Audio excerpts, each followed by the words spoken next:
चाचा मोहम्मद उस्मान चन्ना तमामु हिकिड़ो वॾो नालो हुयो असांजे भानसिदाबाद जी सहाफ़त जो।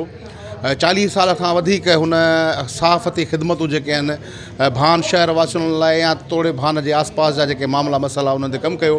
चाचा मोहम्मद उस्मान चन्ना तोड़े जो खणी माज़ूर हुयो, पर हुन जी जेका जुरत ऐं हुन जी जेका हिमत हुई हुन कॾहिं पाण खे माज़ूर न सम्झो।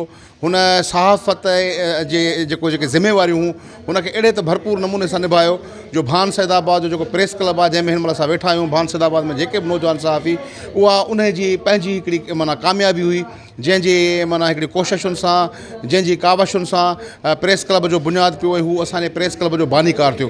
अॼु हुन जी जेका पहिरीं वरसी आहे उहा अॼु भरपूर तरीक़े सां मल्हाई पई वञे, अक़ीदत एतिराम सां असां हुनखे भरपूर तरीक़े सां हुनखे भेटा पेश करियूं था। चाचा उस्मान चन्ना असांजे लाइ मशाले राह हुयो।